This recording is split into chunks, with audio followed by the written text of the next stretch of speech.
मोदी की मौजूदगी में बीजेपी कार्यकर्ताओं ने कैथल में हरियाणा के मुख्यमंत्री भूपेंद्र सिंह हुड्डा का जबरदस्त विरोध किया। हुड्डा जैसे ही भाषण देने आए वैसे ही वहां मौजूद बीजेपी कार्यकर्ताओं ने हूटिंग शुरू कर दी। सीएम भूपेंद्र सिंह हुड्डा जब तक भाषण देते रहे भीड़ में मौजूद बीजेपी कार्यकर्ता उनका विरोध करते रहे। बीजेपी कार्यकर्ता जहां हुड्डा के खिलाफ नारेबाजी कर रहे थे, वहीं पीएम नरेंद्र मोदी के पक्ष में खूब नारे लगे। इस हंगामे से भड़के हरियाणा के मुख्यमंत्री भूपेंद्र सिंह हुड्डा ने कहा है कि वो भविष्य में किसी भी समारोह में और मंच पर प्रधानमंत्री नरेंद्र मोदी के साथ शामिल नहीं होंगे। हुड्डा ने कहा कि वो पीएम मोदी के साथ भविष्य में कोई भी मंच साझा नहीं करेंगे। हुड्डा ने कहा कि कैथल में हुआ समारोह एक सरकारी कार्यक्रम था और उन्हें आमंत्रित किया गया था, लेकिन बीजेपी ने इसे अपना समारोह बना लिया। उन्होंने मोदी पर सरकारी कार्यक्रम में मंच से राजनीतिक भाषण देने का आरोप लगाया। कैथल में पीएम नरेंद्र मोदी ने कहा कि भ्रष्टाचार से देश को मुक्त कराना होगा। उन्होंने फिर दोहराया कि मेरा क्या और मुझे क्या वाले सिस्टम से देश तबाह हो रहा है। मेरा क्या और मुझे क्या, इसने देश को तबाह करके रखा हुआ। कोई व्यक्ति ऐसा नहीं होगा जो भ्रष्टाचार को समर्थन देता हो। कैथल में 4 लेन हाईवे के शिलान्यास के बाद मोदी ने कहा कि पहली बारिश में धुलने वाली सड़क नहीं चाहिए। उन्होंने कहा कि अब पिछली शताब्दी वाला विकास नहीं चलेगा और इंफ्रास्ट्रक्चर भी पिछली शताब्दी वाला नहीं चलेगा। पहली बारिश में सब तबाह हो जाता है, पता नहीं पैसे किसकी जेब में जाते हैं। कैथल की जनसभा में मोदी ने कहा कि विकास सारी समस्याओं का समाधान है। उन्होंने कहा कि अगर विकास ही नहीं होगा तो नौजवानों को रोजगार कैसे मिलेगा। आज जो हमारी कठिनाइयां हैं, उन कठिनाइयों से मुक्ति भी विकास से ही आने वाली है। विकास नहीं होगा तो रोजगार के अवसर कहां से। पहले मंच पर पीएम नरेंद्र मोदी ने सीएम भूपेंद्र सिंह हुड्डा के साथ गर्मजोशी से बातें की, लेकिन अपने भाषण में हुड्डा पर निशाना साधना वो नहीं भूले।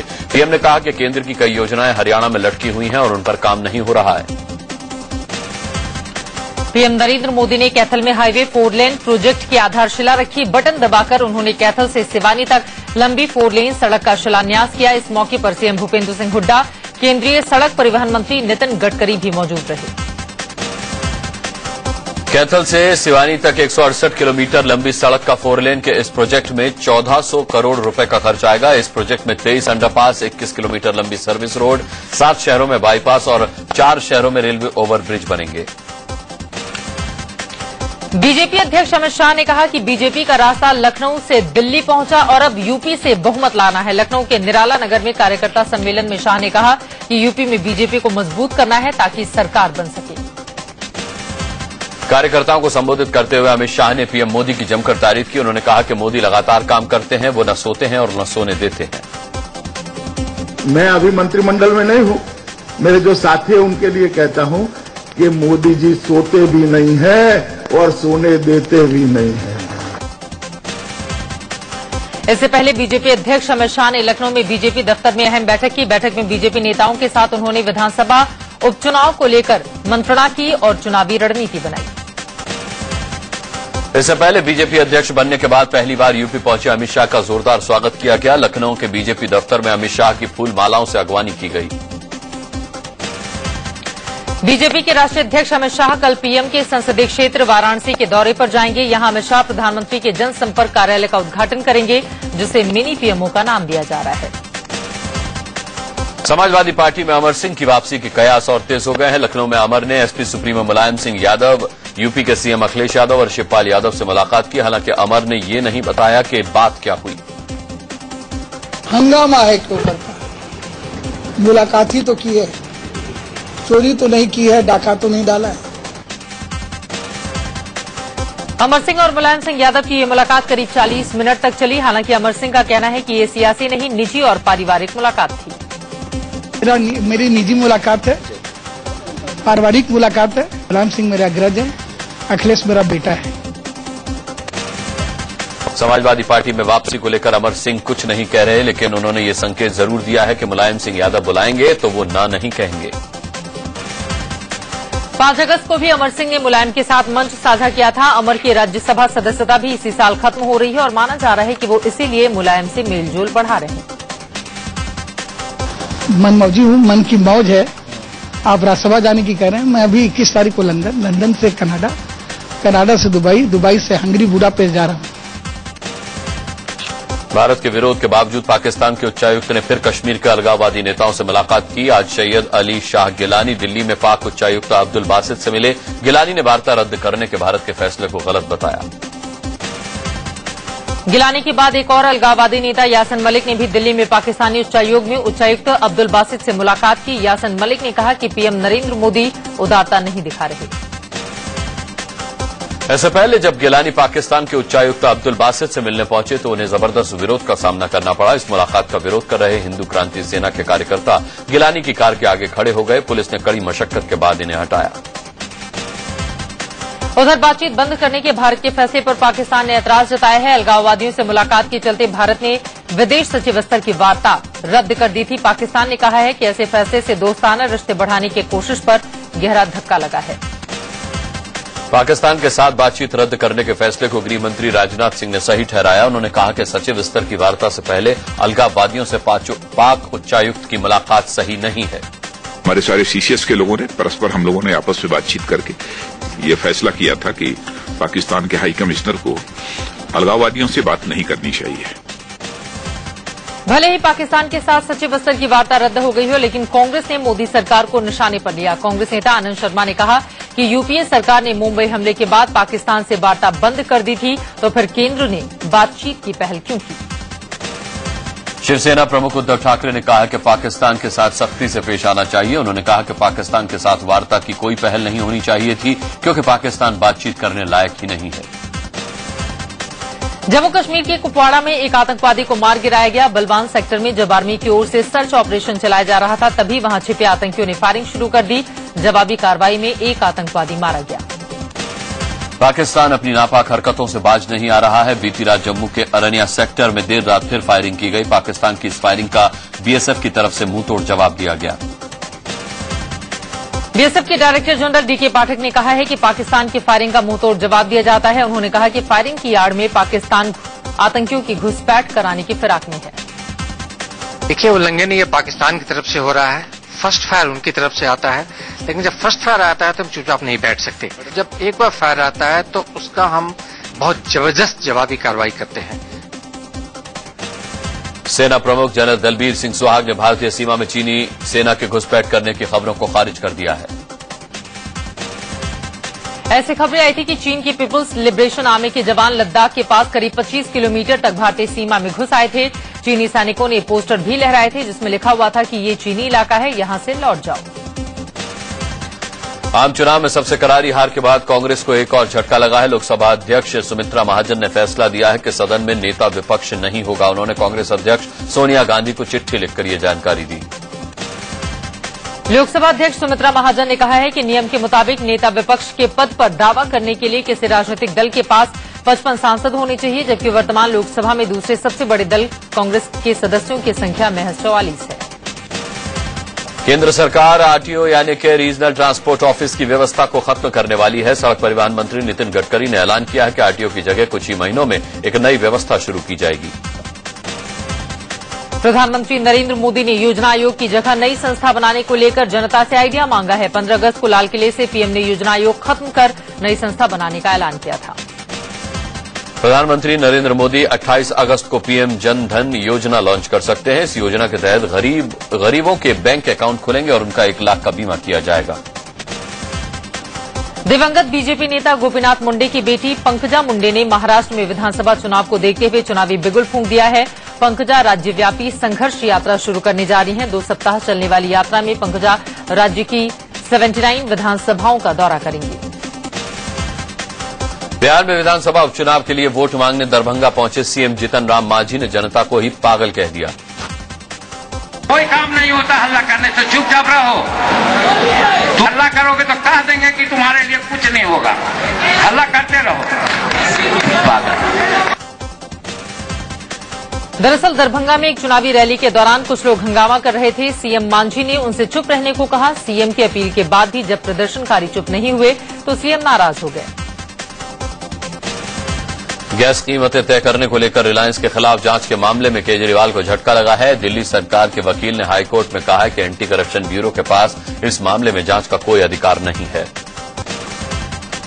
जब अरविंद केजरीवाल दिल्ली के सीएम थे तो उनके निर्देश पर रिलायंस इंडस्ट्रीज के चेयरमैन मुकेश अंबानी, पूर्व केंद्रीय मंत्रियों वीरप्पा मोइली और मुरली देवड़ा समेत 7 लोगों के खिलाफ केस दर्ज हुआ था।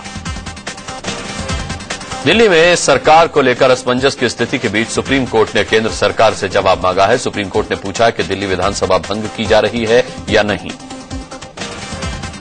कांग्रेस ने दिल्ली चुनाव को लेकर तैयारी शुरू कर दी है। कांग्रेस आम आदमी पार्टी की सरकार के 49 दिन का लेखा जोखा लेकर जन जागरण अभियान चलाने जा रही है। इस दौरान वो लोगों को ये भी बताएगी कि बीजेपी ने कैसे अच्छे दिन का झांसा देकर उसे ठगा है। श्रीनगर में शिक्षकों पर पुलिस ने जमकर लाठियां भांजी। शिक्षकों के हंगामे को बढ़ता देख पुलिस ने लाठीचार्ज शुरू कर दिया। शिक्षक राज्य सरकार की नीतियों के खिलाफ प्रदर्शन कर रहे थे।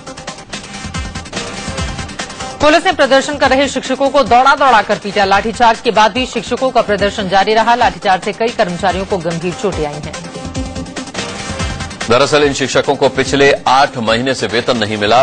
वेतन के अलावा ये मांग कर रहे थे कि इन्हें नियमित किया जाए। दिल्ली में पुलिस मुठभेड़ में फिरोज उर्फ फौजी नाम का एक इनामी बदमाश मारा गया।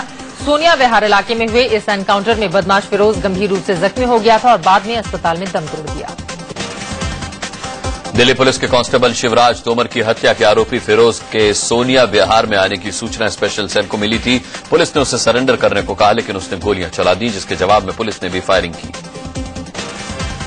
फैजाबाद के खंडासा थाना क्षेत्र में अपहरण के बाद युवती से गैंगरेप के मामले में हंगामा जारी है। मामले की जांच में जुटे पुलिस की कार्यशैली से नाराज लोगों ने खंडासा में फिर हंगामा किया और सड़क पर उतरकर आगजनी की। लोगों का ये गुस्सा तब फूटा जब खंडासा गैंगरेप और हत्या मामले को जिलाधिकारी ने प्यार के चक्कर से जोड़ दिया। डीएम के बयान से गुस्साए लोगों ने खंडासा की अस्थायी पुलिस चौकी को आग के हवाले कर दिया। गैंगरेप और हत्या से सहमे यूपी के फैजाबाद में तनाव के बीच प्रशासन के आला अधिकारियों की हैरान करने वाली तस्वीरें सामने आई हैं। सीआरपीएफ के एक कार्यक्रम में डीआईजी, सीडीओ समेत कई अधिकारियों ने ठुमके लगाए। हैरान कर देने वाली यह तस्वीर 18 अगस्त की उस रात की है जब पुलिस गैंगरेप पीड़ित छात्रा के शव को जबरन दफन करवा रही थी और पीड़ित परिजनों पर लाठीचार्ज हो रहा था। यूपी के कन्नौज में गैंगरेप के बाद दरिंदगी का मामला सामने आया है। कुरीना गांव की एक महिला से पहले 3 लोगों ने गैंगरेप किया और फिर उसे निर्वस्त्र कर उसकी ही साड़ी से पेड़ में बांध दिया। कन्नौज गैंगरेप केस का मुख्य आरोपी गांव के स्कूल का प्रिंसिपल है और उसकी मां ग्राम प्रधान। कानपुर के कैंट थाने में तैनात पूर्व सीईओ अमरजीत शाही को रेप केस में कोर्ट ने 10 साल की सजा सुनाई है। असम की राजधानी गुवाहाटी में राजधानी एक्सप्रेस में लड़की से छेड़छाड़ का मामला सामने आया है। बाढ़ से मची तबाही पर गृह मंत्री राजनाथ सिंह ने यूपी और बिहार के मुख्यमंत्रियों से बातचीत कर हालात की जानकारी दी। बिहार के नालंदा में बाढ़ के कहर से एक और मकान जमींदोज हो गया। सोसराय इलाके में पिछले कई दिनों से बाढ़ का पानी आतंक मचाए हुए है।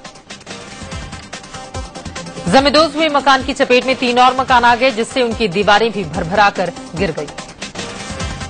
बिहार के बगहा में गंडक नदी का जलस्तर बढ़ने से टाइगर रिजर्व पर खतरा मंडराने लगा है।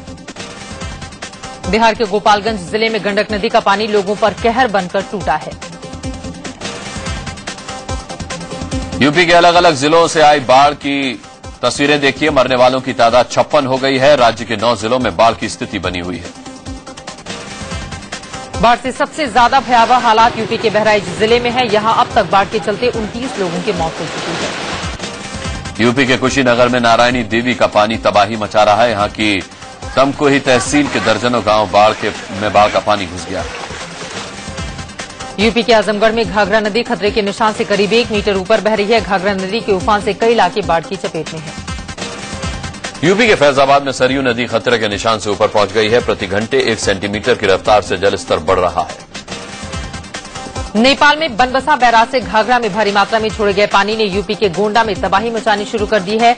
यहां की 2 तहसीलों के 3 दर्जन से ज्यादा गांव बाढ़ के पानी में डूब गए हैं। यूपी के कासगंज जिले की 3 तहसीलों के दर्जनों गांव भी बाढ़ की चपेट में हैं। गंगा का पानी इन गांवों को अपनी चपेट में ले चुका है। यूपी के कई हिस्सों में भी बाढ़ का कहर जारी है। मुजफ्फरनगर में सोनाली नदी में उफान की वजह से कई इलाके बाढ़ की चपेट में हैं। बाढ़ से कई इलाकों के रास्ते और सड़कें सैलाब में समा चुकी हैं, जिससे लोगों को आवाजाही में परेशानी हो रही है। मुरादाबाद में भी कई इलाके के लोग बाढ़ से बेहाल हैं। सड़कों पर पानी भरने से लोगों को आने जाने में परेशानी का सामना करना पड़ रहा है। हरिद्वार में गंगा के आए उफान के चलते हालात बदतर होते जा रहे हैं। गंगा का पानी 2002 से 2006 के बीच हुए एनकाउंटर की जांच के लिए बनी जस्टिस बेदी कमेटी की रिपोर्ट गुजरात सरकार साझा नहीं करना चाहती। जम्मू कश्मीर को विशेष दर्जा देने वाले अनुच्छेद 370 के आर्टिकल 35A को लेकर सुप्रीम कोर्ट ने केंद्र और जम्मू कश्मीर को नोटिस भेजा है। दरअसल एक शख्स की जनहित याचिका दाखिल करके अनुच्छेद 370 के आर्टिकल 35A की वैधता को चुनौती दी थी। याचिकाकर्ता का कहना है कि आर्टिकल 35A को संसद की मंजूरी नहीं मिली है, बल्कि सीधे राष्ट्रपति ने पास किया है। जुडिशियल अपॉइंटमेंट कमीशन बिल को खारिज करने की मांग पर सुप्रीम कोर्ट में एक और जनहित याचिका लगाई गई है। कोलिजियम सिस्टम को खत्म करने के लिए पिछले दिनों ये बिल संसद से पास किया गया है। इम्फाल की एक स्थानीय अदालत ने civil rights activist Irom Sharmila को तुरंत रिहा करने के आदेश दिए हैं। इरोम शर्मिला सेना को दिए जाने वाले विशेष अधिकार AFSPA को रद्द करने की मांग पर बीते 14 सालों से अनिश्चितकालीन उपवास पर हैं। कोर्ट की कार्यवाही हिंदी में हो या नहीं, इस पर सुप्रीम कोर्ट ने गृह मंत्रालय और कानून मंत्रालय को नोटिस भेजा है। प्राइवेट कोचिंग संस्थानों के रेगुलेशन को लेकर सुप्रीम कोर्ट ने केंद्र और सभी राज्य सरकारों को नोटिस जारी किया है। नाबालिग के यौन शोषण के आरोपी आसाराम को सुप्रीम कोर्ट से राहत नहीं मिली है। आसाराम की ओर से सुप्रीम कोर्ट में अर्जी लगाकर स्वास्थ्य का हवाला देते हुए जमानत की मांग की गई थी। सीबीआई ने सेंसर बोर्ड के सीईओ राकेश कुमार को एक क्षेत्रीय फिल्म को मंजूरी देने के लिए 70,000 रुपए रिश्वत लेने के आरोप में गिरफ्तार किया है। सीबीआई सूत्रों से खबर है कि राकेश कुमार ने पूछताछ में बताया कि उसने बॉलीवुड के कई दिग्गज निर्माता निर्देशकों से फिल्म पास करने के लिए पैसे लिए हैं। कारोबारी हफ्ते के दूसरे दिन शेयर बाजार ने एक बार फिर नए शिखर को छुआ है। सेंसेक्स शानदार बढ़त के साथ 26,421 के स्तर पर बंद हुआ। डॉलर के मुकाबले रुपए में भी मजबूती देखी गई। रुपया 9 पैसे की मजबूती के साथ 2 हफ्ते के उच्चतम स्तर 60 रुपए 67 पैसे पर बंद हुआ। मुंबई के एक सरकारी अस्पताल में डॉक्टर्स की बड़ी लापरवाही सामने आई। कुर्ला के भाभा अस्पताल में 30 से ज्यादा महिला मरीजों को गलत इंजेक्शन लगा दिया गया। हालत बिगड़ने पर महिलाओं को आनंद फानन में सायन और KEM अस्पतालों में भर्ती कराया गया। दिल्ली पुलिस ने कुत्ते की मदद से अंबेडकर नगर में हुई कारोबारी की हत्या की गुत्थी सुलझा ली है। पुलिस के मुताबिक स्नीफर डॉग सूंघते हुए घटनास्थल से 300 मीटर की दूरी पर एक घर के सामने जाकर खड़ा हो गया। उस घर से एक शख्स गायब था, जिसे पकड़कर बाकी आरोपियों की गिरफ्तारी की। जयपुर में छात्र संघ चुनाव को लेकर छात्रों के 2 गुटों के बीच जमकर झड़प हुई।